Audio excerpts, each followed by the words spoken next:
പഹൽഗാം ഭീകരവാദികളെ തട്ടിക്കളയാൻ അഥവാ കൊന്നു തള്ളാൻ 14 ദിവസമാണ് ഇവരെ ഇന്ത്യൻ സേന നിരീക്ഷിച്ചത് എന്ന റിപ്പോർട്ടുകൾ ഇപ്പോൾ പുറത്തു വരികയാണ്. ഇതിൽ ഏറ്റവും വലിയ ഭീകരനായിട്ടുള്ള മൂസ, ഇയാളാണ് പഹൽഗാം ഭീകരാക്രമണത്തിൻ്റെ ആസൂത്രകൻ എന്ന റിപ്പോർട്ട് പുറത്തു വരുന്നു. വളരെ വേദനാജനകമായിരുന്നു ഇയാളുടെ മരണം.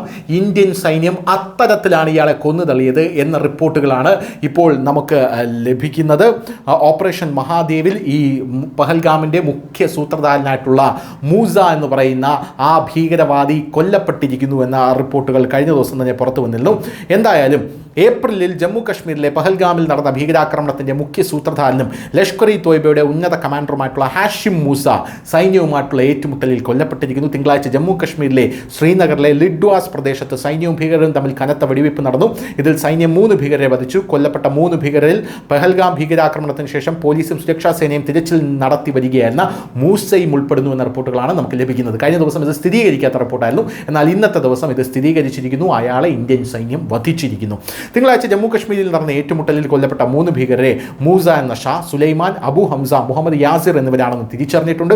സുരക്ഷാ ഏജൻസികൾ പറയുന്നതനുസരിച്ച് ഹാഷിം മൂസ പാകിസ്ഥാൻ സൈന്യത്തിൻ്റെ സ്പെഷ്യൽ സർവീസ് ഗ്രൂപ്പിൽ പാരാ കമാൻഡോ ആയി പരിശീലനം നേടിയിരുന്നു. പാകിസ്ഥാൻ സൈന്യത്തിൽ നിന്ന് പുറത്തുപോയ ശേഷം ഇയാൾ ഭീകര സംഘടനയായിട്ടുള്ള ലഷ്കർ ഇ തോയ്ബയിൽ ചേർന്നു. അതിനുശേഷം ഇയാൾ തീവ്രവാദ പ്രവർത്തനങ്ങളിൽ പങ്കെടുക്കാൻ തുടങ്ങി. പഹൽഗാം ആക്രമണത്തിന് 96 ദിവസങ്ങൾക്ക് ശേഷം ആരംഭിച്ച ഓപ്പറേഷൻ മഹാദേവിൽ ഹാഷിം മൂസയെ ഇല്ലാതാക്കുന്നതിൽ സൈന്യം വിജയിച്ചു. ഭീകരരുടെ ഒളിത്താവളങ്ങൾ കണ്ടെത്താൻ ഇന്ത്യൻ സൈന്യം ഡ്രോണുകൾ, തെർമൽ ഇമേജിംഗ് സ്രോതസ്സുകൾ എന്നിവ ഉപയോഗിച്ചു. തുടർന്ന് തിങ്കളാഴ്ച രാവിലെ സൈന്യം വനങ്ങളിൽ തിരച്ചിൽ ആരംഭിച്ചു. വിവരം ലഭിച്ചതിനെ തുടർന്ന് ഭീകരർ സൈന്യത്തിന് നേരെ വെടിയുതിർത്തു. തുടർന്ന് സൈന്യം തിരിച്ചടിച്ചു. ഏകദേശം 6 മണിക്കൂറോളം ഇരുവശത്തു നിന്നും മുഖാമുഖം വെടിയുതിർത്തു. അതിൽ 3 ഭീകരർ കൊല്ലപ്പെട്ടു.